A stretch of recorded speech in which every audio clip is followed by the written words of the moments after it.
Hi students, நம்ம இந்த வீடியோவில் இன்வெர்ஸ் ட்ரிக்னாமெட்ரிக் ஃபங்க்ஷன் கிளாஸ் 12ஓட சாப்டர் 2 பார்க்க போகிறோம். அதில் ரொம்ப இம்பார்ட்டண்டான பேசிக் கொஸ்டின் வந்து பிரின்சிபல் வேல்யூஸ் கண்டுபிடிக்கிறது. ஒரு ட்ரிக்னாமெட்ரிக் ஃபங்க்ஷன் கொடுத்துட்டு அதோட வேல்யூ கொடுத்துட்டு அது பிரின்சிபல் வேல்யூ அதோட ஆங்கிள் என்னன்றது கேட்பாங்க. அது ரொம்ப பேசிக். அதுக்கு நமக்கு இந்த டேபிள் தெரிஞ்சிருக்கணும் ஃபஸ்ட்டு. ஸோ இதுதான் அந்த டேபிள். ஸோ இந்த டேபிள் வேல்யூ தெரிஞ்சால் எழுதுறது ரொம்ப சிம்பிள். ஸோ நீங்கள் ஃபீல் பண்ணுறது இந்த டேபிளில் தான் மேம் பைகாட் பண்ண முடியல அப்படின்னு தான் உங்களோட கொஸ்டினாக இருக்கும். இந்த டேபிளை எப்படி ஈஸியாக ரிமைண்ட் பண்ணுறது அப்படின்றது தான் நான் இந்த வீடியோவில் கிளியராக சொல்லித்தர போகிறேன். ஸோ டொமைன் ரேஞ்ச் இருக்குது. இதில் ரேஞ்ச் வந்து ரொம்ப இம்பார்ட்டன்ட். ஏன்னா ரேஞ்சை யூஸ் பண்ணி தான் நம்ம வந்து பிரின்சிபல் வேல்யூ கண்டுபிடிக்க முடியும். ஸோ இந்த ஒரு ஃபங்க்ஷனுக்கும் ரேஞ்ச் எப்படி வந்தது, அது எப்படி ஈஸியாக ஷார்ட்கட்டில் ஞாபகம் வச்சுக்கலான்றது இப்போ இந்த வீடியோவில் பார்க்கலாம். ஸோ இதுக்கு ஃபஸ்ட்டு பேசிக்காக கிராஃப் எப்படி வரும் அப்படின்றத ஃபஸ்ட்டு தெரிஞ்சுக்கோங்க. அது ரொம்ப சிம்பிள் அதை ட்ரா பண்ணுறது. ஸோ புக்கை எடுத்து ஓப்பன் பண்ணோன்னே நிறைய கிராஃப்ஸ் இருக்கும். இந்த கிராஃப்ஸ் எல்லாம் எப்படி ஞாபகம் வச்சுக்கிறது அப்படின்றது ஒரு டவுட் வந்துடுது ஸ்டூடெண்ட்ஸ்க்கு. ஸோ இது பாருங்கள், அது ரொம்ப ஈஸி. இப்போ இது கிராஃபில் உங்கள் எல்லாருக்கும் தெரியும். இது வந்து உங்களோட எக்ஸ் ஆக்சிஸ், இது உங்களோட ஒய் ஆக்சிஸ். இது ஒரு யூனிட் சர்க்கிள் ட்ரா பண்ணுறோன்னு வச்சுக்கோங்களேன். இப்போ இது வந்து 0 டிகிரின்னு சொல்லுவோம். இது வந்து ஃபார் எக்ஸாம்பிள் இது வந்து 1 அப்படின்னா இது வந்து 1,0ன்னு எழுதுவாங்க. அதே மாதிரி ஒய் ஆக்சிஸில் 1 வந்து 0,1ன்னு எழுதுவோம் நம்ம. இந்த பக்கம் எக்ஸ் டேஷ், அதாவது இங்கே வர்ற நம்பர் வந்து -1,0. 1 ஒரு சர்க்கிள் வரைகிறாங்கன்னா எல்லாமே 1 சென்டிமீட்டர் வழியாக போகும் இல்லையா, 1 யூனிட் வழியாக போகும். ஸோ இது வந்து 0,-1. எப்போவுமே ஃபஸ்ட்டு வர நம்பர் எக்ஸ் ஆக்சிஸ், செகண்ட் வர number Y axis. So X ஆக்சிஸில் ஃபஸ்ட்டு நம்பர் வரும், ரெண்டாவது 0 வரும். ஸோ இது உங்கள் எல்லாருக்குமே பேசிக் தெரிஞ்சிருக்கும். ஸோ இதை தான் வந்து நம்ம 0 டிகிரின்னு சொல்கிறோம். நெக்ஸ்ட்டு இது வந்து 90 டிகிரி. 90 டிகிரி வந்து நம்ம ரேடியனில் சொல்லும்போது π/2 அப்படின்னு சொல்லுவோம். இது 180 டிகிரி. 180 டிகிரின்றது பை. இது வந்து 270, 3π/2ன்னு சொல்லுவோம். இது மறுபடியும் 360-ஐ 2π அப்படின்னு சொல்லலாம். ஸோ இது உங்களோட பேசிக். இப்போ இதை வந்து எப்படி ட்ரா பண்ணுறதுன்னு பாருங்கள். இப்போ இது நார்மலாக ஒரு நம்பர் லைனில் அதே மாதிரி கிராஃப் தான். அதில் ட்ரா பண்ணும்போது இப்போ இது வந்து உங்களோட 0, இதில் இருக்க ஆங்கிள்ஸ் மட்டும் தான் நான் எடுத்துக்க போகிறேன். இது வந்து உங்களோட 0 டிகிரி. நெக்ஸ்ட் நம்ம எடுக்க போகிறது π/2, π, அப்புறம் 3π/2, அதுக்கப்புறம் 2π. இது ஆங்கிள் போயிட்டே தான் இருக்கும். ஸோ இந்த 4 மட்டும் ப்ளாட் பண்ணி பார்க்கலாம். அதே மாதிரி இந்த பக்கம் வந்து π/2, அதாவது -π/2, -π, -3π/2 இப்படி போயிட்டே இருக்கும். ஸோ இப்போ இதை ப்ளாட் பண்ணால் எப்படி கிராஃப் வருதுன்னு பாருங்கள். ஃபஸ்ட்டு இது வந்து நான் இப்போ சைனுக்கு தான் உங்களுக்கு கிராஃப் ட்ரா பண்ணி காட்டுறேன். சைனோட கிராஃப் எப்படி வரும் அப்படின்னா, எப்போவுமே இந்த வேல்யூஸில் ஃபஸ்ட்டு வர வேல்யூ வந்து காசோடது, செகண்ட் வர்றது வந்து சைனோடது. ஸோ 0 டிகிரியில் சைன் வேல்யூ 0 தான். அப்போ 0,0ல் இங்கே ப்ளாட் ஆகிடும். ப்ளாட் பண்ணியாச்சு. நெக்ஸ்ட்டு 90 டிகிரியில் இது காஸ், இது சைன். சைன் வேல்யூ வந்து +1. ஸோ π/2ல் ஒய் ஆக்சிஸில் இங்கே +1 எடுத்துகிட்டு π/2ல் +1, அப்போ இங்கே ப்ளாட் ஆகும் பாயிண்ட். அடுத்து பையில் இது காஸ், இது சைன். பையில் சைன் வேல்யூ என்னவாகுதுன்னா 0. அப்போ இங்கே 0ல் வந்து ப்ளாட் ஆகிடும். ஸோ இந்த ப்ளாட்டிங் எல்லாமே தான் அதோட பாயிண்ட்ஸ். ஸோ உங்களுக்கு ஈஸியாக புரியணுன்றதுக்காக இங்கே நான் டேபிளில் வேல்யூ எடுத்து எழுதியிருக்கேன். சைனோட 0 value, π/2 value, pi value, 3π/2 value, 2πயோட வேல்யூ எல்லாமே இந்த சர்க்கிளில் இருந்து தான் எழுதியிருக்கோம். இப்போ ப்ளாட் பண்ணிடலாம். 3π/2க்கு -1. ஸோ இது 3π/2, -1 வந்து ஒய் ஆக்சிஸில் கீழே வரும். ஸோ இங்கே கீழே ப்ளாட் பண்ணணும். மறுபடியும் 2π வந்து 0. ஸோ 2π,0 இங்கே தான் ப்ளாட் ஆகிடும். ஸோ இதை தான் இப்படி ட்ரா பண்ணுவாங்க. எங்கெல்லாம் நம்ம வந்து ப்ளாட் பண்ணியிருக்கோமோ அதை இப்படி ஹேண்ட் வச்சு ஃப்ரீ ஹேண்டில் இப்படி ப்ளாட் பண்ணால் இந்த மாதிரி கிராஃப் கிடைக்கும். இதே மாதிரி தான் நெகட்டிவ் டைரக்ஷனுக்கும் கிடைக்கும் நமக்கு. இப்போது -π/2 அப்படின்றது ஆங்கிள் எங்கே தெரியுமா வரும்? இது வந்து பாசிட்டிவ் டைரக்ஷனில் இப்படி போனால் ப்ளஸில் ஆங்கிள் வருதில்ல, அதே ரிவர்ஸில் போனால் ஆங்கிள் மைனஸில் வரும். அப்போ இந்த 270 டிகிரி நம்ம சொல்கிறோம்ல, இதோட இன்னொரு வேல்யூ தான் -π/2. ஸோ -π/2ன்னு சொன்னாலும் 270ன்னு சொன்னாலும் ஒரே வேல்யூ தான். ஸோ இங்கே 3π/2க்கு -1 வந்திருக்குல்ல, அப்போ கண்டிப்பாக -π/2க்கும் என்ன தான் வரும்? -1 தான் வரும். அப்போது -π/2க்கு -1ல் இங்கே தான் ப்ளாட் ஆகும் பாயிண்ட் கண்டிப்பாக. அதே போல் -πன்றது ரிவர்ஸில் -πக்கு போனால் மறுபடியும் பை வேல்யூ தான் வரும். ஸோ பை வேல்யூ -πயும் சேம் தான். ஸோ 0.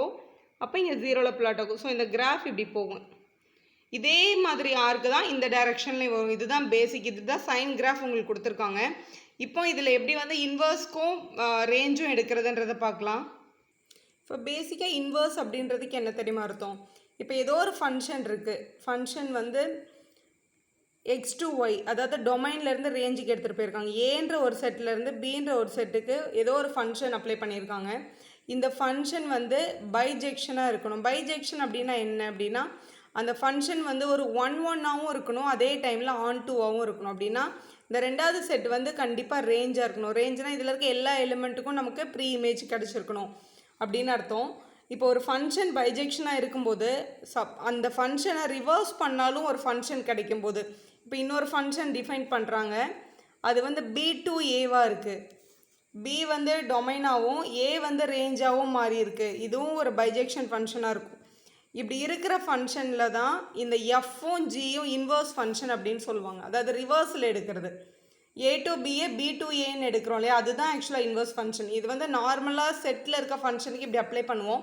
இதே ட்ரிக்னாமெட்ரிக்கு எப்படி அப்ளை பண்ணுவோம் அப்படின்றதான் பார்க்க போகிறோம். இப்போ ஒன் அப்படின்றதுக்கு என்ன அர்த்தம் அப்படின்னா, இங்கே இருக்கிற ஒரு இண்டிவிஜுவல் எலிமெண்ட்டுக்கும் ஒரு யூனிக் இமேஜ் கிடைக்கணும். அதாவது ஒரே ஒரு எலிமெண்ட்டுக்கு ஒரு இமேஜ் இருக்கணும், அடுத்த எலிமெண்ட்டுக்கு வேறு இமேஜ் தான் இருக்கணும். ஸோ ரெண்டு பேரோட இமேஜ் வந்து ஒரே எலிமெண்ட்டில் போய் சேரக்கூடாது அப்படின்றது அதோட பேசிக். இப்போ இந்த கிராஃபில் பாருங்கள், இப்போ இந்த சைன் ஃபங்க்ஷனில் இப்போது இங்கே 0லேருந்து இப்போ நான் ஸ்டார்ட் பண்ணி எடுக்கிறேன் அப்படின்னா, இங்கே வர்ற வேல்யூவும் இங்கே வர்ற வேல்யூவும் சேமில், இந்த மாதிரி எனக்கு வரக்கூடாது. அதனால தான் இதோட ரேஞ்ச் எங்கேருந்து ஸ்டார்ட் பண்ணியிருக்காங்கன்னா -π/2லேருந்து +π/2 வரைக்கும். இந்த இடத்துல பாருங்கள், இப்படி கீழேருந்து இப்படி மேலே ஏறி இருக்கா, இந்த கிராஃப் மறுபடியும் கீழே இறங்கும்போது இங்கே வர்ற வேல்யூ ரிப்பீட் ஆகிடும், மறுபடியும் இங்கே மேலே ஏறும்போது இந்த வேல்யூ ரிப்பீட் ஆகிடும். இந்த -π/2 +π/2க்குள்ளே இருக்க லைனில் எந்த வேல்யூவுமே ரிப்பீட் ஆகாது. ஸோ அப்போ தான் அது ஒன் ஃபங்க்ஷனாக இருக்க முடியும். ஏன் மேம் இந்த லைன் எடுக்கணும், இப்படி கூட எடுக்கலாமேனா கண்டிப்பாக எடுக்கலாம். யூனிவர்சலாக எல்லோரும் ஒரே மாதிரி யூஸ் பண்ணுன்றதுக்காக இதுதான் பேசிக் கொடுத்துருக்காங்க. -π/2 +π/2 வந்து எல்லோரும் யூஸ் பண்ணுற ரேஞ்ச், நம்மளும் அதே தான் யூஸ் பண்ண போகிறோம். ஸோ ஃபஸ்ட்டு உங்களுக்கு தெரிஞ்சிருக்க ஒரே ஒரு ஸ்மால் பேசிக் வந்து சைனோட ரேஞ்ச் வந்து -π/2லேருந்து +π/2 வரைக்கும் போகும் அப்படின்றது தான். இப்போது நான் இப்போ சைன் மட்டும் எடுக்கிறேன். இப்போ சைன் எக்ஸ் அப்படின்னு ஒரு ஃபங்க்ஷன் எடுத்திருக்கேன். இதோட டொமைனும் ரேஞ்சும் எப்படி இருக்கும் அப்படின்னா, இப்போ டொமைனுன்றது நம்ம அப்ளை பண்ணுறது, ரேஞ்சுன்றது நமக்கு கிடைக்கிற ஆன்சர். இப்போ இங்கே டொமைனுன்றது வந்து -π/2 +π/2 வரைக்கும் எந்த வேல்யூ வேணாலும் நான் அப்ளை பண்ணுறேன். ஆனால் என்னோட வரப்போகிற ஆன்சர் எல்லாம் எங்கே தான் வரப்போகுதுன்னா -1லேருந்து +1 வரைக்கும் வரப்போகுது. அதுதான் என்னோட ரேஞ்சு. எதுக்கு? நார்மல் சைன் எக்ஸ்க்கு. ஸோ டொமைன் வந்து -π/2லேருந்து +π/2 வரைக்கும் எடுக்க போகிறோம். ஆன்சர் வந்து -1லேருந்து 1 வரைக்கும் வரப்போகுது. இது வந்து நார்மல் சைன் எக்ஸோட ஃபங்க்ஷன். ஆனால் இப்போ நம்ம கற்றுக்க போகிறது என்னது? சைன் இன்வர்ஸ் தானே கற்றுக்க போகிறோம். இப்போ சைன் இன்வர்ஸ் எக்ஸுக்கு வந்து டொமைனும் ரேஞ்சும் என்னவாக இருக்கும்னா, ஜஸ்ட் அப்படியே ரிவர்ஸில் இருக்கும். இங்கே ரேஞ்சாக இருக்கிறது டொமைனாகவும், இந்த டொமைன் வந்து இங்கே ரேஞ்சாகவும் இருக்கும், அவ்வளோதான் வித்தியாசம். ஸோ இங்கே வந்து டொமைன் வந்து -1,1ஆகவும், இதோட ரேஞ்ச் வந்து -π/2 +π/2ஆகவும் இருக்கும். ரொம்ப சிம்பிள். இது ஒன்று தெரிஞ்சால் போதும், மற்ற 3 பேருக்கு ஈஸியாக எழுதலாம். ஸோ இதான் ஃபஸ்ட்டு பேசிக். நம்ம இன்றைக்கி ஃபஸ்ட்டு படிச்சிருக்கிறது range of sine inverse of X வந்து -π/2 +π/2. இதில் ரெண்டு பக்கம் இப்படி க்ளோஸ்டு ப்ராக்கெட் போட்டிருங்க அப்படின்னா இந்த ரெண்டு வேல்யூவோடு இது இன்க்ளூடட் அப்படின்னு அர்த்தம். இப்போ பாருங்கள், மொத்தம் நம்மக்கிட்ட 6 ரேஷியோ இருக்குல்ல சைன் இன்வர்ஸ். இந்த 6 பேரில் 3 பேரும் ஃப்ரெண்ட்ஸுன்னு யோசிங்க. அவங்க ஃபஸ்ட்டு வர்ற 3த்துக்கும் ஒரே ஃபார்முலா அப்ளை ஆகும், மற்றவங்க 3 பேருக்கும் ஒரே ஃபார்முலா அப்ளை ஆகும். அது என்ன பேர் அப்படின்னா, யாரெல்லாம் ஒரே பேரில் வருவாங்கன்னா sine inverse of X, cosecant inverse of X, இவங்க 2 பேரும் ஒரு பேர். அதே மாதிரி cos inverse of X, secant inverse of X. இது டேன் வந்து இந்த பக்கம் வரும், காட் வந்து அந்த பக்கம் வரும். ஸோ இதுதான் வந்து ஃபஸ்ட்டு பேசிக். இவங்க 3 பேரும் ஃப்ரெண்ட்ஸ், இவங்க 3 பேரும் ஃப்ரெண்ட்ஸுன்னு நல்லா ஞாபகம் வச்சுக்கோங்க. இவங்களுக்கு என்னென்ன ஃபார்முலா அப்ளை ஆகுதோ அது இவங்க 3 பேருக்கும் ஒரே மாதிரி தான் அப்ளை ஆகும். அதே மாதிரி காஸ் சீக்கண்ட் காட்டுக்கு ஒரே மாதிரி ஃபார்முலா தான் இன்வர்ஸில் அப்ளை ஆக போகுது. இப்போ நம்ம சைன் இன்வர்ஸ்க்கு ஃபார்முலா கண்டுபிடிச்சாச்சு. இதோட ரேஞ்ச் வந்து -π/2 +π/2 தான். இப்போ இதே யூஸ் பண்ணி இவங்க 2 பேருக்கும் நம்ம எழுதிடலாம். அது எப்படி எழுதுறதுன்னு பாருங்கள். ஸோ இதான் நம்மளோட சைன் இன்வர்ஸோட ரேஞ்சுன்னு கண்டுபிடிச்சிட்டோம்ல. இப்போ கொசிகண்ட்டுக்கும் டேனுக்கும் எவ்வளோ சிம்பிளாக எழுதலான்னு பாருங்கள். ஏன்னா இவங்க 2 பேரும் ஃப்ரெண்ட்ஸ் தானே, இதே ரூலில் தான் வருவாங்க. இப்போ கொசிகண்ட் இன்வர்ஸோட நான் ரேஞ்ச் எழுதணும் அப்படின்னா இதே ரேஞ்ச் தான், ஆனால் எந்த வேல்யூ மட்டும் வராதுன்னு யோசிக்கணும். இப்போ நார்மலாக கொசிகண்ட் அப்படின்றது என்னது? கொசிகண்ட் தீட்டான்றது 1/sin θ இல்லையா? ஸோ 1/sin θ தான் கொசிகண்ட். இது வந்து கிளியர் எப்போவுமே.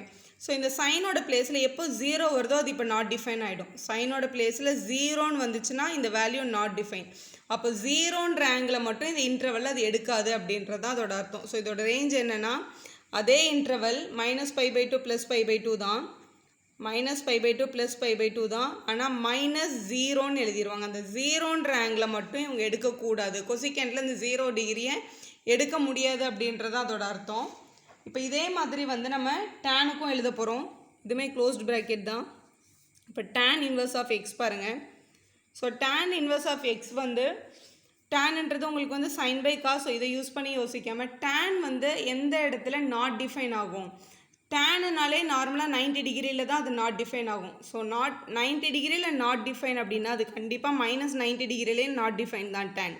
ஸோ tan நாட் டிஃபைன்னா டேனோட இன்வர்ஸும் கண்டிப்பாக நாட் டிஃபைன். எந்த பிளேஸில் 90லையும் -90லையும், அதாவது -π/2ன்ற பிளேஸ்லையும் +π/2ன்ற பிளேஸில் மட்டும் அது நாட் டிஃபைன் ஆகும். அப்படின்னா ரொம்ப சிம்பிள். நீங்கள் ரெண்டு பக்கமும் ஓப்பன் ப்ராக்கெட் போடணும்.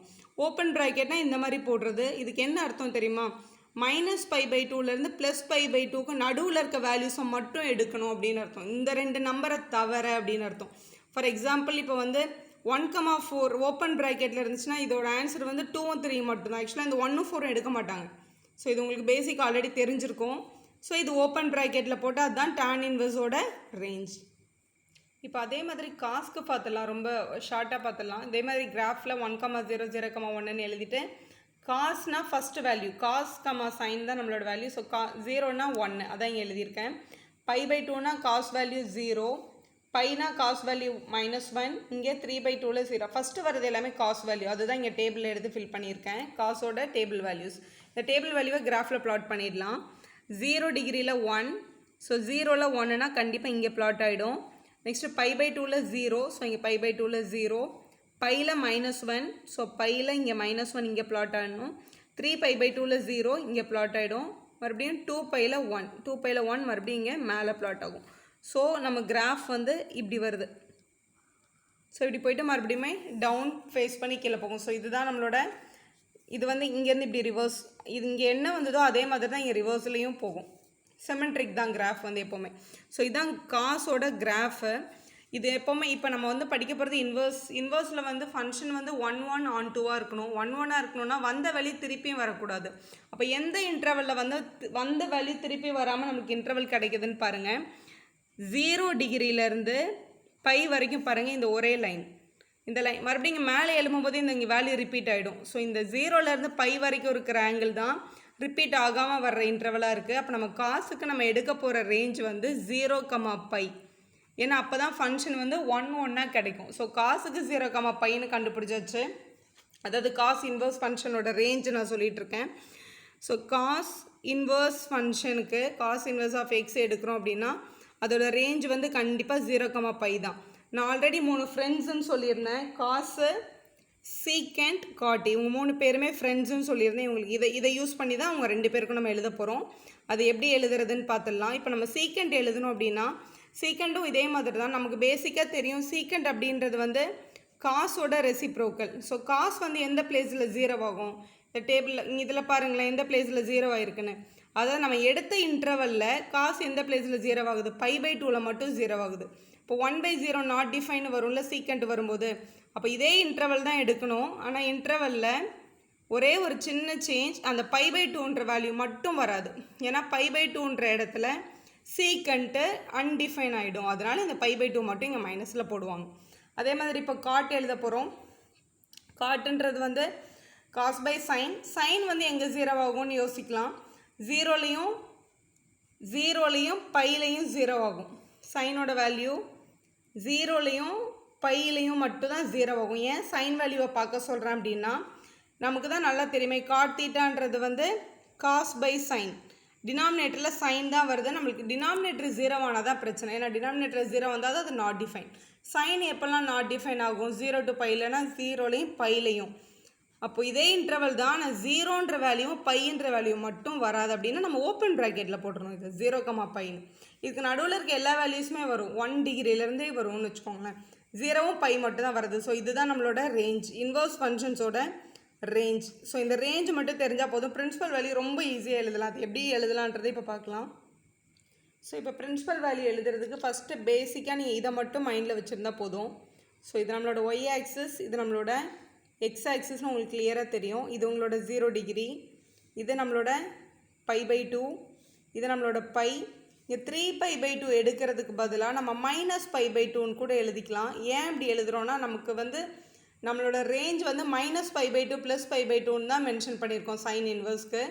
இதில் நம்ம முக்கியமாக தெரிஞ்சுக்க வேண்டியது நம்மளோட வேல்யூஸ் எல்லாமே, அதாவது ஃபஸ்ட்டு 3 ஃப்ரெண்ட்ஸ் இருக்காங்கல்ல, சைன், கொசிகண்ட், டேன், அவங்க 3 பேரும் இந்த இன்டர்வலில் தான் இருப்பாங்க. உங்களுக்கு எல்லாருக்குமே தெரியும் இது வந்து ஃபஸ்ட் குவாட்ரண்ட், செகண்ட் குவாட்ரண்ட், இது தேர்ட் குவாட்ரண்ட், இது ஃபோர்த்து குவாட்ரண்ட்டுன்னு தெரியும்.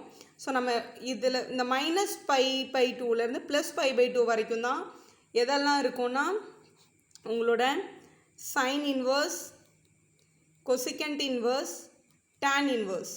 இந்த 3மே கொஸ்டினில் கேட்டாங்கன்னா ஃபஸ்ட் குவாட்ரண்ட் ஃபோர்த் குவாட்ரண்ட்டில் மட்டும் தான் நம்ம ஆன்சர் பண்ண போகிறோம். இன்னும் 3 ஃப்ரெண்ட்ஸ் இருக்காங்கல்ல, காஸ், சீக்கண்ட், காட், அவங்களோட ரேஞ்ச் வந்து 0 to πன்னு நம்ம எழுதியிருக்கோம். ஸோ 0 to πன்றது இங்கே 0லேருந்து ஸ்டார்ட் பண்ணி இங்கே பை வரைக்கும். ஸோ இந்த இன்டர்வலில் தான் நம்ம என்ன எடுக்க போகிறோன்னா cos inverse, secant inverse, cot inverse. So இந்த 3த்தில் கொஸ்டின் கேட்டாங்கன்னா 0 to π எடுக்க போகிறோம். இந்த 3த்தில் கேட்டாங்கன்னா நம்ம எடுக்க போகிறது -π/2 +π/2 இதை தான் நம்ம எடுக்க போகிறோம். ஸோ இந்த 2 இன்டர்வல்லுமே நம்மளுக்கு இந்த தேர்ட் குவாட்ரண்ட் வரவே வராது. ஸோ இந்த பிரின்சிபல் எழுதுறதுக்கு நம்ம எப்போவுமே எதை எடுக்கக்கூடாது அப்படின்னா இந்த தேர்ட் குவாட்ரண்ட்டை நம்ம எடுக்கவே கூடாது. என்ன ஆங்கிள் கொடுத்தாலும் அது தேர்ட் குவாட்ரண்ட்டை டிலீட் பண்ணியாச்சுன்னே வச்சுக்கோங்க. ஸோ நம்ம ஆன்சர் பண்ண போகிறது இந்த 3 குவாட்ரண்ட்டை வச்சு தான் நம்ம கண்டிப்பாக ஆன்சர் பண்ண போகிறோம். ஸோ இதில் இன்னொரு முக்கியமான விஷயம் சொல்லிடுறேன். ஸோ ஃபஸ்ட்டு குவாட்ரண்ட்டில் வர்ற எல்லா ஆங்கிளையும் நம்ம எப்படி எழுதிக்கலாம் அப்படின்னா வர்ற ஆங்கிள் அப்படியே எழுதிட வேண்டியதான். அப்போ இங்கே என்ன ஆங்கிள் வந்தாலும் அது தீட்டானா தீட்டா, வர்ற ஆங்கிள் அப்படியே எழுதிட்டா அது பிரின்சிபல் வேல்யூ. செகண்ட் குவாட்ரண்ட்டில் வர்ற ஆங்கிள் எல்லாமே உங்களுக்கு தெரியும், இந்த லைன் பைன்னு. ஸோ பையிலேருந்து வேல்யூவை மைனஸ் பண்ணால் தான் செகண்ட் குவாட்ரண்ட்டுக்கு வரும் இல்லையா. அப்போ இது வந்து π - தீட்டா பிரின்சிபல் வேல்யூ. செகண்ட் குவாட்ரண்ட்டில் என்ன ஆங்கிள் வந்தாலும் அதை என்ன பண்ணிட்டு எழுதணும், π - தீட்டான்னு மென்ஷன் பண்ணோம். அதே மாதிரி ஃபோர்த்து குவாட்ரண்ட்டில் 0லேருந்து ரிவர்ஸ் வரும்போது இதை வந்து -θன்னு சொல்லுவாங்க. ஸோ ஃபோர்த்து குவாட்ரண்ட்டில் ஒரு ஆங்கிள் வந்துச்சுன்னா அதை நம்ம என்னென்னு மென்ஷன் பண்ண போகிறோம், -θன்னு மென்ஷன் பண்ண போகிறோம். அவ்வளோதான். இது 3ம் கிளியராக தெரிஞ்சால் சம்ஸ் ஈஸியாக புரிஞ்சிடும். இப்போ நம்ம எக்ஸாம்பிள்ஸ் போகலாம்.